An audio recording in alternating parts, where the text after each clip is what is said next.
Hey there, welcome to the ADK Rock and Metals channel. I am Dave Does from Telescribe and, of course, Nothing Games. I was going to say No Matter Rain there, but that's Andy. But Andy's not here, so we also have Kirk Houghton from, of course, Scream Blast Repeat. How are you doing this morning, Kirk?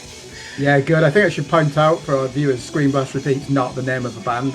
There's an online metal publication review site. Yeah, there you go. Album reviews and stuff like that we do. So, slightly different to the ADK YouTube one, but it's still worth going and checking out, and obviously sending anything over if you think you want to get a review done. Today we're going to be talking about the recent ADK show, which is at the 66 Bar, which was more of our rock, because we don't do a lot of rock, we do a lot of metal nights. So this was very much more a kind of rock with metal tinges, I guess. Yeah. Night, so I was really looking forward to this one. It's definitely more up my street than maybe some of the than Andy, I guess, which unfortunately was unable to attend anyway. But we had 4 bands on the bill. We had For the Forsaken, we had Divided Kingdom, Switchblade City, and we had Backseat Juliet. Now, as always, I like to be very transparent as far as for those that are interested about how it's like to run these shows and the stress that goes into it, what the costs are and all that sort of thing. So we actually had a really good show, and the reason we did this is on this show and the one we did before that, the way that we do it is we take a certain amount of tickets from each of the events, we give them to the bands. If they sell them, they keep the money. This means they've got guaranteed income coming from the gig. Now that means as a promoter then we've got to work harder, because obviously normally what you would do as a promoter is you take all the money in, you take the bulk percentage of the money to cover all your costs, and then you pay out the bands, which is what we started doing earlier on. But it meant that bands were getting very little money, if any, on the earlier shows. Whereas these shows, because we've done it this way, it's been much better. So we had a good turnout. It was a really nice turnout for the show. For the Forsaken sold some decent numbers themselves. But as far as total line figures, we did our outgoings on this particular show were £190. Which was sound, door, and some Facebook ads, which is probably, I keep saying this, it's got to be the last time I do Facebook ads, because we get nothing off Facebook ads. It's awful.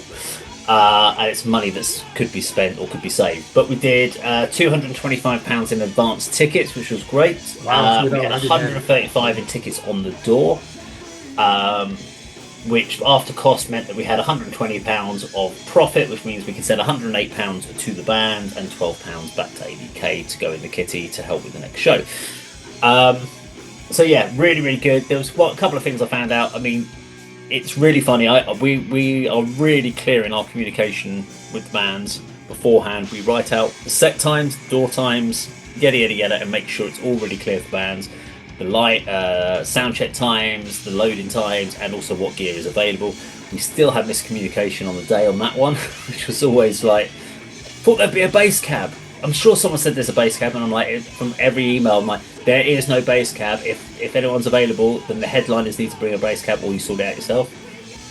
So everyone ended up DIing it, but that's exactly why we put them. And the other one we had people advertising from the bands on the day saying doors open 7:30. Well, no, doors opened at 7 and the first band's on at 7:30. And we had a load of people turn up for the second band on, Switchblade City, on the door. They were like, yeah, we're here to see Switchblade City, and they turned up for the last song of Switchblade City.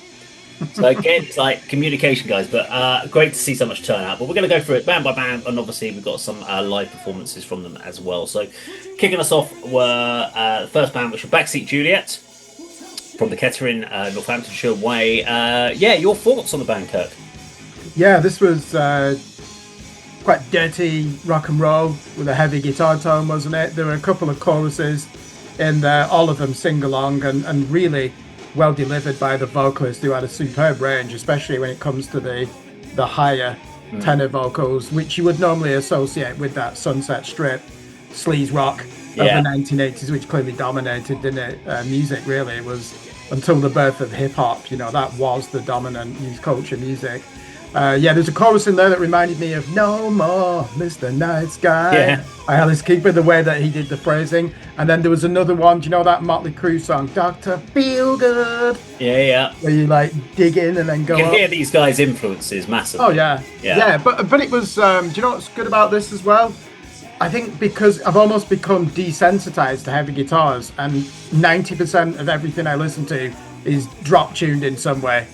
So when you're actually hearing, a Gibson Les Paul, and he's playing in standard tuning, it's actually quite refreshing, believe it or not, isn't it? So yeah, great energy, good sense of humour. I thought there were one or two moments where they probably were a bit too sorrowful and trying to get the crowd going. We're like, I was going to say, yeah. It's like, you don't need to do that. You've got the look, you've got great confidence. There were these great moments where where I was stood, the lead guitar player was on the right, so it should have been on their left. And the bass player and the vocalist and rhythm guitar player in unison, heads going like Motorhead while he's playing the solo. So yeah, they had that dangerous element to them, like Guns N' Roses as well, didn't they? But certainly the type of hard rock, soaked in gin, the name gives it away. This is a band that I suspect, given a chance, would be as debaucherous as hell. And it certainly comes through in their music. Yeah, no, I completely agree. I remember saying to you when we were watching one of the other bands, and I was just like, I really like Backseat Juliet because it was fun. It was enjoyable. It wasn't trying to take itself too seriously. It was just good hard rock song. Yeah, very much of the glam rock era of the 80s. I was disappointed in the sound, because in Soundcheck they did the Poison song, Look What the Cat Dragged In, and they didn't play it live in full. I was looking forward to it. I love that track. It's great. So they didn't play it during the set, but they played it a little bit in Soundcheck, which was fun. I agree with you about the crowd bit. So it's great that they've got a plan in their set to get the crowd going. I think on about 3 occasions, there's one song called Black Cat, which they were constantly going. It's like, yeah, we know what we get. We get the name of the song. You've said it about 5,000 times in the song, but they were trying to get the crowd going on it.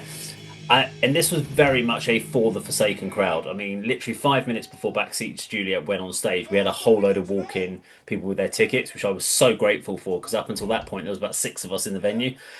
And luckily, loads of people turned up. But that's one of those key things. So we had a crowd there that was primarily Backseat Juliet. Not Backseat, sorry, For the Forsaken there. So getting the crowd and joining in was going to be a challenge. But they tried it. I think sometimes you have to know when... it's not working, and have a backup in your head of like, well, we'll do it between us, and the two vocalists, or the main vocalist and your backup vocalist will do a bit of play off each other or something, and then maybe the crowd will come into it. But yeah, there was a little bit of labour in the point there, but thoroughly enjoyable set. So yeah, let's check out some Backseat Juliet from 66 Bar at Cambridge. Sweet nothing.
sing a song from you.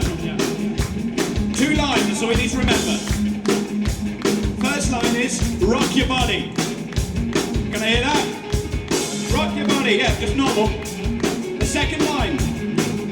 What's the second line? Show me a good time. That's the second line. Give me one chance, give me one time. Take your body. Give me one chance, take another romance. Show me a good time. Give me one chance, give me one time. Take your body. Give me one chance, take another romance. Show me a good time. Give me one chance, give me one time. Take your body. Give me one chance, take another romance. Show me a good time. Give me one chance, give me one time. Take your body. Give me one chance, take another romance. Show me a good time. Give me one chance, give me one time.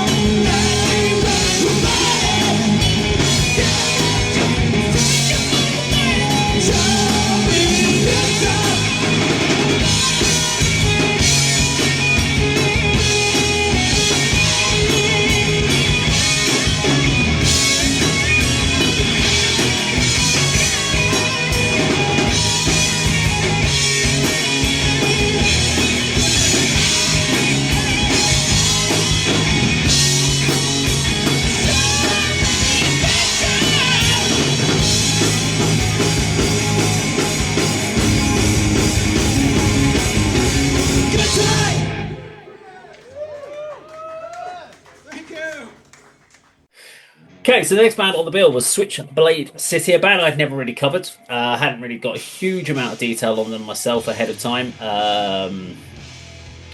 So just knew very much a hard rock band. Yeah, had a good little local crowd came down to watch them. Right, and it was a very young crowd for them. I was like, it was one of the few times I've had to do ID checks. So I was like, okay, so there's a local scene. These are local people from the local scene, so I'm glad to see them coming out for the show. Yeah, personally, I'm going to go through it, but yeah, really liked their set. They were kind of hard rock, but a bit more thought out than Backseat Juliet. They weren't as balls to the walls party rock. This was kind of hard rock. I would say they've got influences kind of. You could hear some of the grunge influences in there. You can see some of the alternative. There's some, like, you're talking like, when I say grunge, like the Soundgarden, but you're talking like the post-grunge scene as well.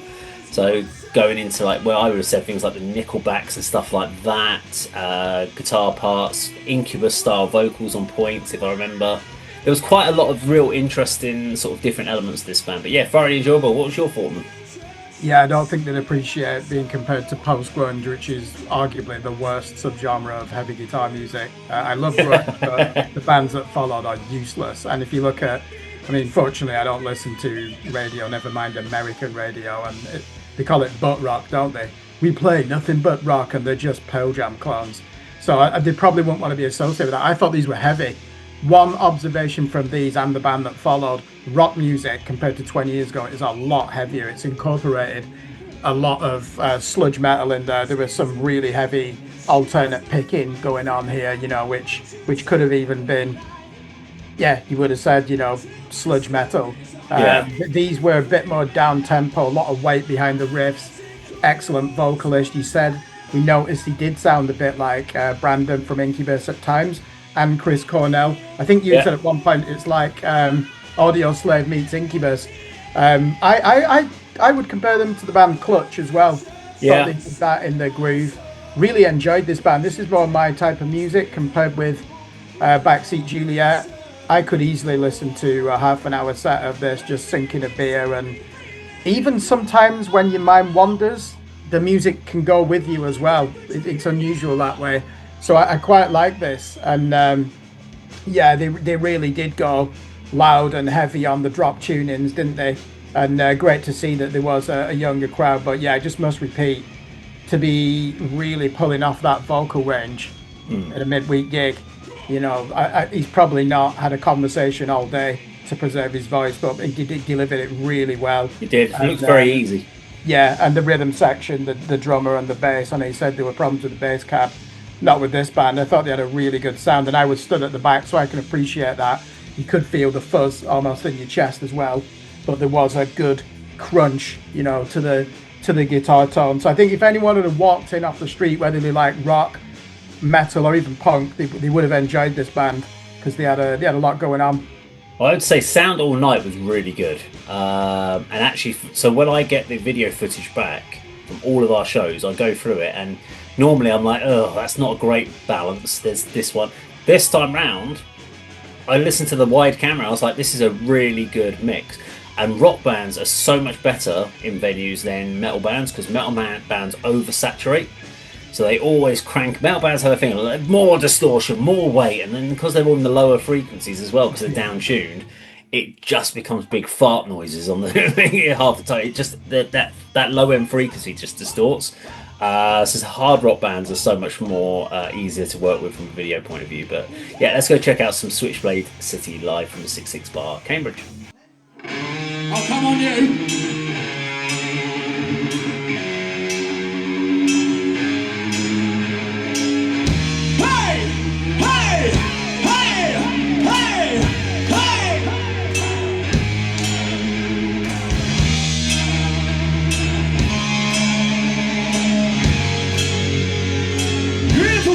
Keep it going!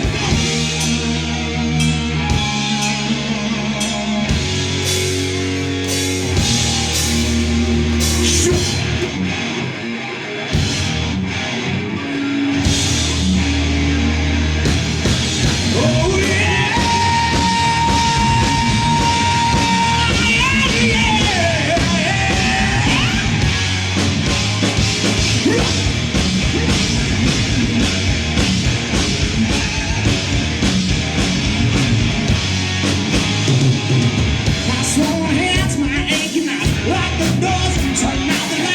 Just a matter of time for the truth goes out.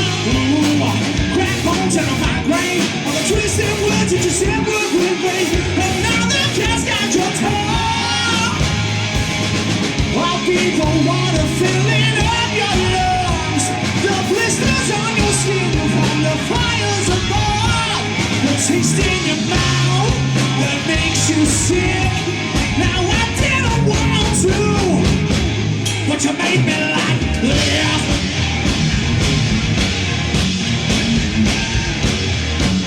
Come on now. Spread your demands and spread your lies. Ask you when, ask you why. Some don't act so surprised when now lash out. So you think that I'm insane? It's a waste of space with nothing to gain. But now it's time for some fun. I'll be the water filling up your lungs. The blisters on your skin from the fires above. The taste in your mouth that makes you sick. Now I didn't want to, but you made me like, well.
Okay, so next up were our main support, Divided Kingdom. So they're more of a kind of classic metal stylization, I would say.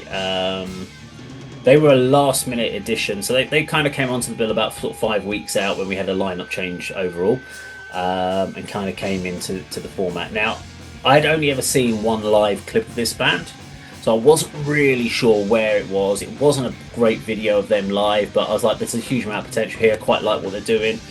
But yeah, overall, I was really, really impressed by this band. I love the guy's voice is really strong in this band, and that wasn't the case when I watched the live video of the previous performance. There was a lot of cracking in his voice. So obviously, from then to then, I don't know if he'd had a bad night on that previous live performance, but I'm actually going to be using the same live video that they've done the live video for in this one, just so you can see the comparison, because his vocals were soaring at points, and he had no fear of going through those high notes, and he can really hold them. So yeah, really impressed with this band. But what about you? Yeah, surprisingly on the night, I know you said that there's a strain of traditional heavy metal in there. I thought they were quite close to the band that preceded them as well, although I was on my fourth pint by then, so maybe I'm not doing this with the type of lucidity one would expect. Probably more vocally, that he's got that soaring classic. Yeah. But I didn't hear that much guitar dueling, like Iron Maiden or Judas Priest. Yeah. I might be wrong here, but I'm sure that they were playing in low tunings as well. I thought they went down with the crowd really well. I enjoyed it. Stood from the back. Did they actually get a 30-minute set in the end? Did they play the full 30 minutes? They did do full 30 minutes. Yeah. They unfortunately, it looks like they'd planned more than 30 minutes in their set. Right, yeah. Because I did check that with Josh, because I was like, when they were like, have we got time for one more? And I'm looking at it going, well, I know they started 2 minutes late, but we were over 2 minutes. We were dead on 30 minutes. So they had actually done, so they must have, unfortunately. This is why it's very key that you practice your set and know your set. So if you've got 30 minutes, you plan for 30. You effectively plan 28 minutes with a little bit of extra talking in between, so just to make sure you're covered. Yeah, clearly this band are capable of headlining a show, aren't they? Obviously, yeah. They could easily do a 50-minute set. Yeah, I enjoyed it. I think if we are going to be comparative, I did prefer the band before. But yeah, again, this is one. If I walked in off the street, I'd definitely stay and watch it. There's a lot of metallic flavouring in there, but it rocks out as well, doesn't it? And it's fun. So yeah, good set from these guys. Okay, this is Divided Kingdom live from the 66 Bar in Cambridge. We're going to play a new song. This song is called Wound.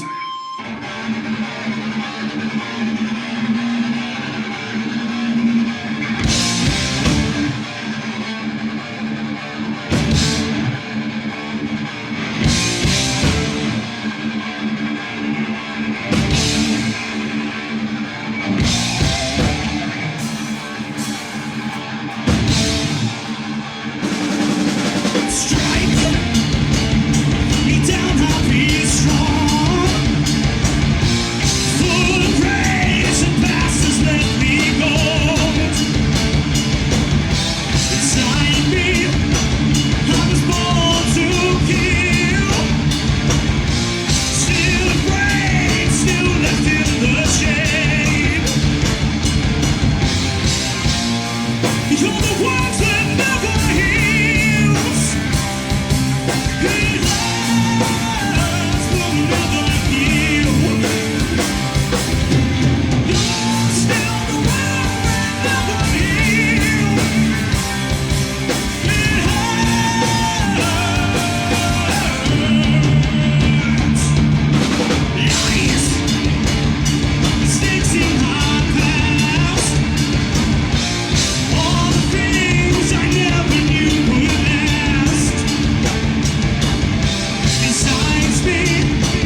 Okay, that brings us on to our headliners for the evening. That was For the Forsaken, a band we'd seen a couple of years before when they were formerly just known as The Forsaken, where we saw them at Club 85. And this band has obviously been going through a big growth. They've got their own Tower Rock management, I think they're with.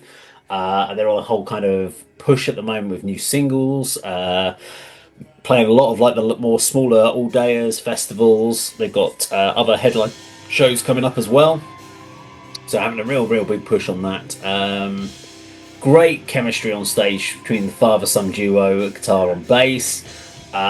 Great tracks. I always try to find something that I'm like, oh, is there anything to work on? The only thing you could work on is sometimes vocals. When he's going for those high notes, gets a little bit raspy. He's got a real kind of raspy tone to his voice, which I quite like.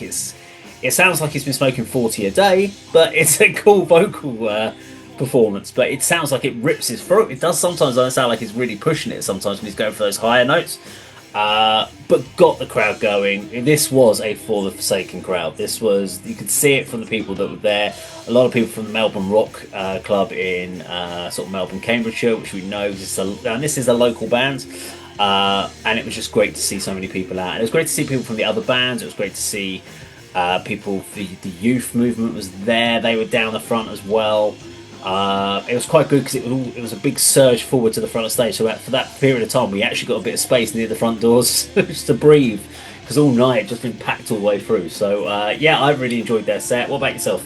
Yeah, it was an electrifying set, and the attendance and the level almost of adulation from some of the people in there. You're right, it was well supported by the Melbourne Rock Society and people in the wider scene. The great thing about this band is the father-son chemistry. I mean, that must be such a privilege for both of those to be playing in the same band. There was a moment as well where he said his son Jack, he'd left him to play a solo, and he wasn't as flamboyant as he was expecting. He even made a joke about that, which was... And that is going to be the clip I'm going to put. No, I don't know. Exactly. Maybe it is I can't remember if that's the clip I'm putting. But the thing is with this, when I saw them at Club 85 when they were known as the Forsaken, I thought, oh, this is good, heavy rock with a big punk influence. And then when I was watching them on the night, I was thinking, have they changed direction? Because it's a lot heavier. There's a lot more chugging in there. There are even a few moments where they're going to play a breakdown here. So yeah, these notes write an anthem. There's a lot of grit to the songs.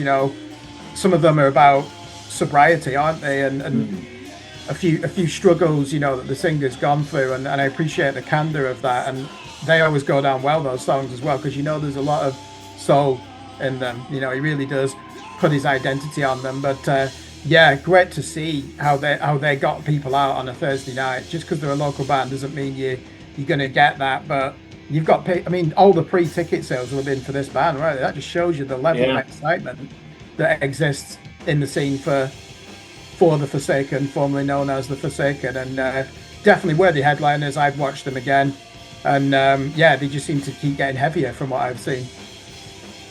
Well, before we go and watch our clip, just to let you know, we've got two events coming up in the July period. We've got the 26th of July at the Black Prince in Northampton, where we actually have Backseat Juliet playing, along with Telescribe, Firefall, and Buried on Sunday. And then on the 31st of July, we are back at the 66 Bar with Adelphinia, War Torn Wings, Rio, and Buried on Sunday as well.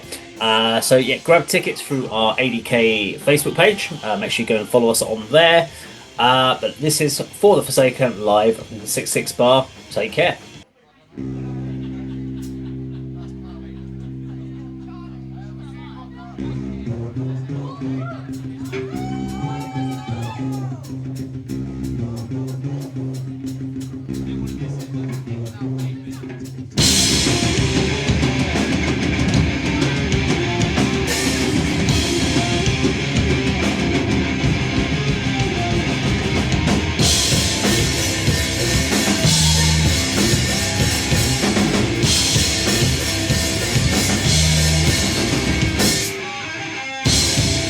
Constant battle rages deep inside my mind. I can't win. The fight is possible. I can never find a walking end.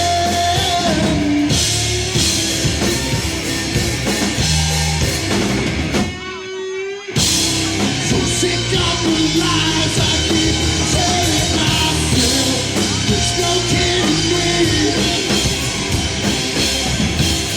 The voices are screaming out and breaking my soul. Will I be free?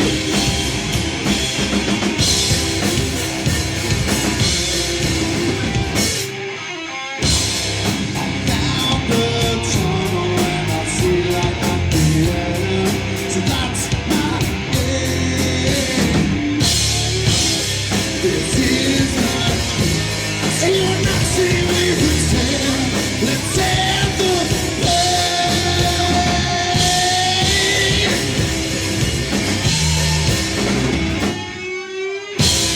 So sick of the lies I keep on telling myself. There's no kidding me. The voices are screaming out and breaking my soul. But will I be free?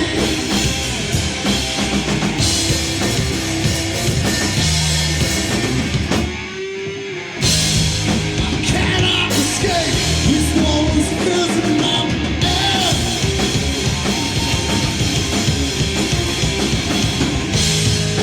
Life full of darkness, controlled by myself.